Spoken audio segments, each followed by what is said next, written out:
Welcome to dear comrade YouTube channel. ప్రజలు తమ సామాజిక, ఆర్థిక దుర్భర పరిస్థితుల నుండి బయటపడే ఏకైక మార్గం మార్క్సిజం అనేది అనేక సోషలిస్టు దేశాల పాలన ద్వారా రుజువైంది. ఆ దేశాల ఉత్థాన పతనాల గురించి అనేక ప్రశ్నలు ఉన్నప్పటికీ, ఇదొక్కటే ప్రస్తుతమున్న ఏకైక మార్గం అని చెప్పక తప్పదు. ప్రస్తుత ప్రపంచ పరిణామాలను నిశితంగా అధ్యయనం చేస్తే ప్రస్తుత ప్రపంచం మార్క్సిజం మార్గంలో పయనిస్తుందని తెలుస్తుంది. పెట్టుబడిదారీ విధానం అనేది ఒక దేశ ఆర్థిక పరిస్థితిని దిగజార్చి ఆ దేశ ప్రజలు పాలకులపై తిరగబడేలా చేస్తుందని, సామాజిక, ఆర్థిక స్థితిగతులు దుర్భరమైన పరిస్థితులకు చేరుకున్న వేళ, ప్రజల ముందున్న ఏకైక మార్గం మార్క్సిజం మాత్రమేనని శ్రీలంక ప్రస్తుత అధ్యక్షుడు అనుర కుమార దిశనాయకే ఎన్నిక తెలియచేస్తుంది. పెట్టుబడిదారీ విధానం అంతిమ మార్గం ఆ దేశ తిరోగమనానికి దారితీస్తుందని శ్రీలంక దేశం ప్రపంచానికి తెలియచేసిన వేళ, మార్క్సిజం మాత్రమే పురోగమనమని అమెరికా ఆర్థిక రాజధాని న్యూయార్క్ నగర మేయర్గా జోహ్రాన్ మంధాని ఎన్నిక తెలియచేస్తుంది. ప్రపంచంలోని అగ్రదేశాల ప్రజలు మార్క్సిజం గురించి ఆలోచిస్తున్నారని తెలియచేయడానికి ఈ ఎన్నిక ప్రత్యక్ష ఉదాహరణ. సోషలిజం యొక్క ఫలాలు అవిభవించిన ప్రజలు తమ పాలకులు ఆ మార్గాన్ని వీడి ప్రజావ్యతిరేక విధానాలు అవలంబిస్తే అవి వారిని అధికారం నుంచి దించుతాయని నేపాల్ రాజకీయ సంక్షోభం మరియు ఆ దేశ ప్రధాని కెపి శర్మ ఓలి ఉద్వాసన తెలియచేస్తున్నాయి. మార్క్సిజం అర్థం కావటానికి కాస్త సమయం తీసుకున్నా, ఒకటికి 2 సార్లు మీ ఖాళీ సమయంలో మరీ ముఖ్యంగా ప్రయాణ సమయంలో వినవలసిందిగా మనవి. ఈ రోజు మనం తెలుసుకోదగిన విషయానికి మార్క్సిజం అంటే ఏమిటి? అధ్యాయం 7. అంశం: శాస్త్రీయ సోషలిజం. ఈనాడు సోషలిజం సాధారణంగా ఉపయోగించబడుతున్న పదంగా రూపొందింది. ఆ పదాన్ని ఏదో ఒక సందర్భంలో విననివారు చాలా అరుదుగా ఉంటారు. అదేరకంగా మన దేశంతో అత్యధిక ప్రజానీకం కూడా ఇంక్విలాబ్ జిందాబాద్ అన్న నినాదాన్ని విని ఉంటారు. అయితే ఈ పదాలు వాస్తవంగా వ్యక్తం చేస్తున్నదేమిటో ఎంతమందికి తెలుసు? ఈ విషయంలో చాలా భేదాభిప్రాయం ఉంది. చాలామంది ఈ పదాలను భిన్న అర్థాలలో ఉపయోగిస్తూ ఉంటారు. ఉదాహరణకు బ్యాంకులను జాతీయం చేయడం సోషలిజం అని కొంతమందంటారు. భూ సంస్కరణలు సోషలిజం అని కొంతమంది భావిస్తారు. అప్పుడు సహకారోద్యమమే సోషలిజం అని భావించే 3వ తరగతి కూడా ఉన్నది. సర్వోదయమే వాస్తవ సోషలిజం అని భావించే వారున్నారు. ఈ భావనల జాబితాను నేను పొడిగించవలసిన అవసరం లేదు. సోషలిజం భావాలకు సంబంధించి పలు భావనలున్నాయని చెబితే సరిపోతుంది. ఇవన్నీ సోషలిజం అయితే చాలా కాలం పూర్వమే భారతదేశం సోషలిస్టు దేశం అయి ఉండేది. ఎందువల్లనంటే, ఇవన్నీ మనతో పాటు ఉన్నాయి గనుక. అయితే వాస్తవం ఏమిటి? మన దేశంలో పెట్టుబడిదారీ విధానం పెరుగుతున్నది. పారిశ్రామిక సంక్షోభం, వాణిజ్య మాంద్యం, నిరుద్యోగం, అధిక ధరలు, ఆహార కొరత, దారిద్ర్యం, ఆకలి, నైతిక పతనం లాంటి పెట్టుబడిదారీ విధాన దుష్టలక్షణాలన్నీ ఇక్కడ పెరుగుతున్నాయి. పెట్టుబడిదారీ కార్పొరేషన్ల లాభాలు పెరుగుతున్నాయి. గుత్తపెట్టుబడిదారుల పెట్టుబడి పోగుపడటం విస్తృతిలో పెరుగుతున్నది. బహుళ వ్యాప్తంగా నల్లబజారు వ్యాపారం ఉన్నది. దొంగడబ్బు లేక నల్లధనం చలామణిలో ఉన్నది. దీనిని గూర్చి ఆశ్చర్యపడాల్సిన అవసరం లేదు. ఒకానొక సమయంలో ఐరోపా, ఆసియా ఖండాలలోని 15 దేశాలలో సోషలిజం తమ లక్ష్యంగా ప్రకటించిన సోషల్ డెమోక్రటిక్ పార్టీలు అధికారంలోకి వచ్చి, అందులో కొన్ని 1 దశాబ్దం కన్నా ఎక్కువ కాలమే అధికారంలో ఉన్నాయి. Britain, France, Germany, Denmark, Norway, Sweden, Belgium, Israel, Austria, Finland లాంటి దేశాలు ఈ జాబితాలో ఉన్నాయి. ఆయా దేశాలలో వారు ప్రయత్నించినది తమ స్వంత, ఉటోపియన్, సహకార, పెట్టి బూర్జువా, మానవతావాద, సోషలిజాలను ఏర్పరచటం కోసమే. అయితే ఈ దేశాలన్నీ పెట్టుబడిదారీ దేశాలుగానే ఉన్నాయి. ఆ దేశాలలో కార్మికులను దోచుకోవటం యథావిధిగా కొనసాగుతూనే ఉంది.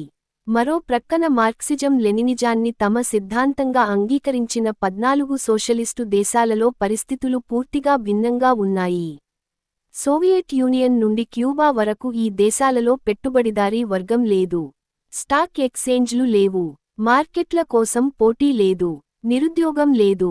ఈ దేశాలలో పరిశ్రమ, వ్యవసాయం రెండూ ఒక నూతన ప్రాతిపదికపై పునర్వ్యవస్థీకరించబడి, ప్రతి సంవత్సరమూ ప్రజల జీవన ప్రమాణం నిరంతరాయంగా పెరుగుతున్నది. విద్య, సంస్కృతి అధికాధిక ప్రజానీకానికి వ్యాపించింది. కుటుంబ జీవితం, సామాజిక సంబంధాలు సుసంపన్నమైనాయి.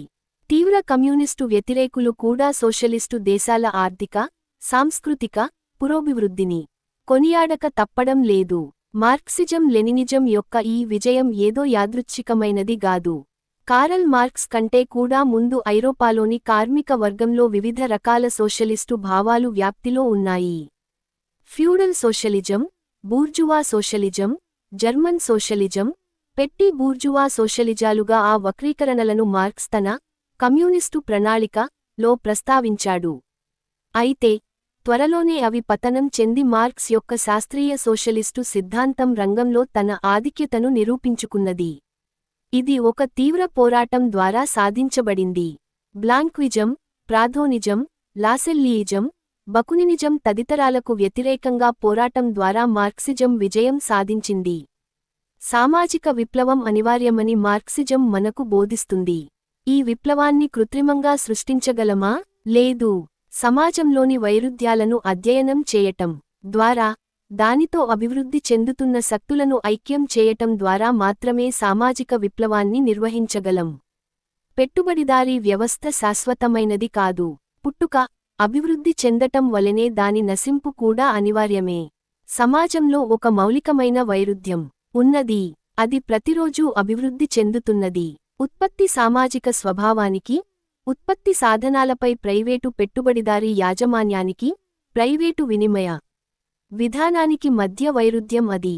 పెట్టుబడిదారీ విధానం అభివృద్ధి చెందిన కొలది ఈ మౌలిక వైరుధ్యం కూడా అభివృద్ధి చెందుతుంది. తరువాత ఉత్పత్తి సామాజిక స్వభావం మరింత స్పష్టమై, తీవ్రం చేయబడుతుంది.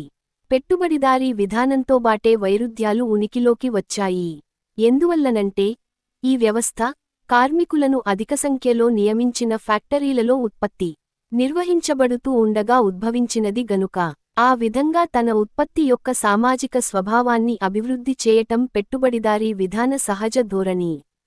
పెట్టుబడిదారీ విధానం, గుత్తపెట్టుబడిదారీ విధానంగా సామ్రాజ్యవాదం, ప్రభుత్వ గుత్తపెట్టుబడిదారీ విధానంగా అభివృద్ధి చెందడంలో ఈ ఉత్పత్తి సామాజిక స్వభావం కూడా అభివృద్ధి చెందుతుంది, పరాకాష్ఠకు చేరుకుంటుంది.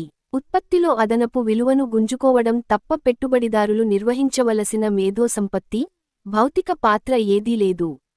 మరో మాటలో వారు పరాన్నబుక్కులుగా మారతారు. ఫలితం, ప్రభుత్వగుత్త పెట్టుబడిదారీ విధానంలో సమాజం సోషలిజంలోకి మార్పు చెందటానికి అవసరమైన భౌతిక పూర్వరంగమంతా ఏర్పడుతుంది. పెట్టుబడిదారీ విధానంలోని మౌలిక వైరుధ్యం, అనగా ఉత్పత్తి సామాజిక స్వభావానికి, వినిమయం ప్రైవేటు స్వభావానికి మధ్యన గల వైరుధ్యం ఎలా పరిష్కరించబడుతుంది? దీన్ని తుదముట్టించటానికి ఉత్పత్తి సాధనాలపై ప్రైవేటు యాజమాన్యాన్ని తొలగించి వాటిని సామాజిక యాజమాన్యంలోకి తీసుకురావటం ఒక్కటే ఏకైక మార్గం. అయితే ఇది స్వయంచలిత పద్ధతిలో జరుగదు. పెట్టుబడిదారీ విధానం సహజ మరణాన్ని పొందదు. గుత్తపెట్టుబడిదారీ బూర్జువా వర్గం చివర వరకు నిరోధిస్తుంది. తమ పెట్టుబడిదారీ విధానాన్ని కాపాడుకోవటానికి తెగించి పోరుతుంది. అందువల్ల ఒక సోషలిస్టు విప్లవం మాత్రమే మౌలిక సామాజిక మార్పును తీసుకురాగలదు.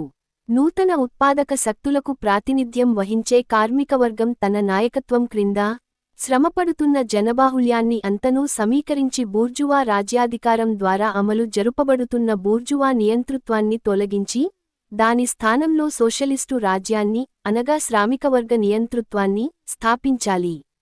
మార్క్స్, ఏంగెల్స్లు తమ కాలంలో పెట్టుబడిదారీ విధానం అత్యంత ఉన్నత స్థాయికి అభివృద్ధి చెందిన దేశాలలో మాత్రమే లేక అధిక సంఖ్యాక పెట్టుబడిదారీ దేశాలలో ఒకేసారి విప్లవాలు జరిగినప్పుడే సోషలిస్టు విప్లవం విజయం సాధించగలదని భావించారు. ఇలా ఎందుకు జరిగిందంటే పలుదేశాలలో పెట్టుబడిదారీ విధానం దాదాపు ఒకే వేగంతో అభివృద్ధి చెందుతున్న కాలంలో వారు ఈ సూత్రీకరణ చేయటం వల్ల. అంతేగాక, ఏకైక దేశంలో జరిగిన కార్మికవర్గ విప్లవాన్ని అణచివేయటానికి అన్ని దేశాలు బూర్జువా వర్గం ఏకమవుతుందన్న పారిస్ కమ్యూన్ అనుభవం వారి ముందున్నది. అయితే పెట్టుబడిదారీ విధానం సామ్రాజ్యవాదంగా అంతరించటానికి సిద్ధంగా ఉన్న పెట్టుబడిదారీ విధానంగా అభివృద్ధి చెందటంతో సోషలిస్టు విప్లవ విజయానికి కావలసిన పూర్వావసరాలలో కూడా మార్పులు కనపడ్డాయి. ఈ నూతన పరిస్థితిని విశ్లేషించి నూతన సామ్రాజ్యవాద దశలో సోషలిస్టు విప్లవాన్ని గూర్చిన సిద్ధాంతాన్ని రూపొందించినవాడు లెనిన్. వీక్షకులకు మరింత ఉపయోగమైన సమాచారం అందించుట కొరకై తగిన సలహాలు, సూచనలతో పాటు సద్విమర్శలను క్రింద కామెంట్ విభాగంలో తెలియచేయండి. లాల్ సలాం.